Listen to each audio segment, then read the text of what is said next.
నమస్తే. నిన్న కేటీఆర్ ఒక వేదిక మీద మాట్లాడుతూ మహిళలను ముఖ్యంగా బస్సులో ప్రయాణం చేసే మహిళలను కించపరిచే విధంగా మాట్లాడడం జరిగింది. సరే, మహిళలందరం కూడా హర్ట్ అయినాం అన్నప్పుడు ఆయన సార్థక నామధేయుడు ట్విట్టర్ వేదికగా ఆయన ఎక్స్ వేదికగా ఒక ట్వీట్ చేసిండ్రు. నిజంగా కూడా హర్ట్ అయి ఉంటే చింతిస్తున్నానని. అంటే అనేటప్పుడేమో వేదికల మీద బహిరంగంగా మాట్లాడుతూ, నిర్లజ్జగా మాట్లాడుతూ, నిర్లక్ష్యంగా మహిళలను అవమానకరంగా మాట్లాడుతూ, నిజంగా కూడా మేము అడిగినప్పటికీ కూడా బాధ అవుతుంది అని మహిళలందరూ పెద్ద ఎత్తున ఉద్యమించినప్పుడు ట్విట్టర్లో ట్వీట్ చేయడం ఏంది, అట్లనే వచ్చి బహిరంగ క్షమాపణ చెప్పు కదా అని అడుగుతూ ఉన్నాం, ఇలా డిమాండ్ చేస్తూ ఉన్నాం. ఆయన మాట్లాడేటప్పుడు ఎంత ఇదిగా మాట్లాడిండ్రు, అందరు చూసిండ్రు, యావత్ మహిళా లోకం చూసిండ్రు. ఇలా బస్సులలో పోయేట డాన్స్లకే పోండి, కుటుంబం రికార్డ్ డాన్సులు చేయండి. నిజంగా కూడా క్లబ్బింగు, పబ్బింగు ఇట్లాంటివన్నీ కూడా లిక్కర్ కల్చరు అంతా మీది కదా, మీ సంస్కృతి, అది మీ ఇంట్లోనే కదా. డ్రగ్స్ కల్చర్ ఒకటి, తర్వాత లిక్కర్ కల్చర్ ఒకటి, మీ దానిలో ల్యాండ్ కల్చర్, ఇవన్నీ అన్ని డిఫరెంట్ కల్చర్స్, గ్రాబింగ్ కల్చర్స్, ఇట్లాంటి అన్ని అడ్డమైన కల్చర్లు, సంస్కృతి అన్నీ మీవి. సో అట్లాంటివన్నీ పెట్టుకొని మహిళలందరినీ కూడా అంత బహిరంగంగా, ఎంత భయం లేదు నీకు అసలు. నిజంగా కూడా ఇంత ఓడినాక కూడా, జనాలు ఓడించినాక కూడా ఏం చేయలేక ఇవాళ కాంగ్రెస్ పార్టీ మంచి పనులు చేస్తూ ఉంటే, రుణమాఫీ చేసినాక ఏం చేయాలని అర్థం కాక ఏదో ఒకటి నువ్వు చర్చల్లో ఉండాలని చెప్పి ఇవాళ మహిళలను మాట్లాడినావు కదా. ఎంత అహంకారం! ఇంకా కూడా తగ్గకపోతే కష్టం కేటీఆర్. మీకు రాబోయే రోజులలో ఇంకా నిజంగా కూడా మీకు ఇట్లాంటి గడ్డుకాలమే ఉంటుంది.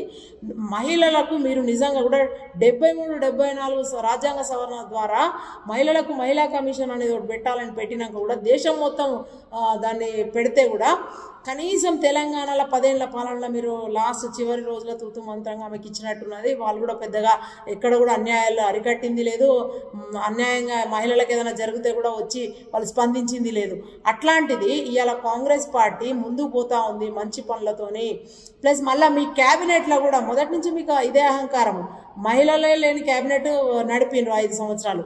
మేమందరం కొట్లాడి రౌండ్ టేబుల్స్ పెట్టి ఇదేం పద్ధతి అని అడిగినప్పుడు ఏదో తూతూ మంత్రంగా ఇద్దరికి ఇచ్చినట్టున్నారు. తర్వాత మహిళా కమిషన్ ఏర్పాటు చేసిన. అంటే నిజంగా కూడా అంటే ఎంత ఫస్ట్ నుంచి కూడా మీది ఇదే ఉంది.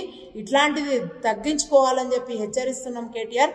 బయటికి వచ్చి బహిరంగంగా నిజంగా కూడా క్షమాపణ చెప్పాలి ఇవాళ మహిళా లోకానికి.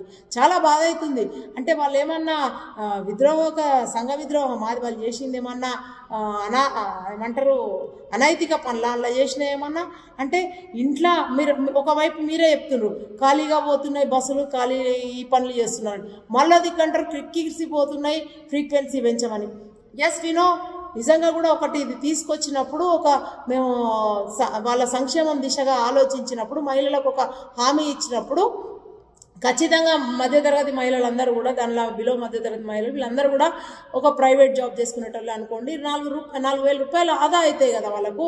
ఉచిత ప్రయాణం కల్పిస్తే మీకు ఎందుకంత కలుపమంటా అని అడుగుతా ఉన్నాం ఇవాళ. అంటే వాళ్ళు ఉచితంగా ప్రయాణం చేసి వాళ్ళు ఆర్థిక స్వావలంబన పొందడం మీకు ఇష్టం లేదా? ఇవి చదువుకునే పిల్లలు, విద్యార్థులందరూ కూడా ఫ్రీ బస్సు సౌకర్యం యూజ్ చేసి వాళ్ళు కళాశాలలో కానీ పాఠశాలలో కానీ పోవడం మీకు ఇష్టం లేదా? అంటే స్త్రీ సంక్షేమమే మీకు ఇష్టం లేదా? మహిళా అభ్యున్నతి మీరు కోరుకోవట్లేదా? ముందుకు పోవద్దా? మహిళ అన్ని రంగాలలో ముందు ఉండొద్దా? ఎందుకు మీకు ఇంత చిన్న చూపు అని అడుగుతా ఉన్నాం. బేషరతుగా ఇలా బయటికి వచ్చి బహిరంగ క్షమాపణ చెప్పాలి. ఇది మేము ప్రధానంగా కాంగ్రెస్ పార్టీ నుంచి డిమాండ్ చేస్తూ ఉన్నాము. ఇక ముందు మళ్ళా క్షమాపణ చెప్తూ ఇంకా ముందు కూడా మళ్ళీ ఇట్లాంటి మాటలు మాట్లాడితే మాత్రం బాగుండదు. చూస్తూ ఉన్నారు మీరు ఇవాళ ఎంత పెద్ద ఎత్తున నిరసన.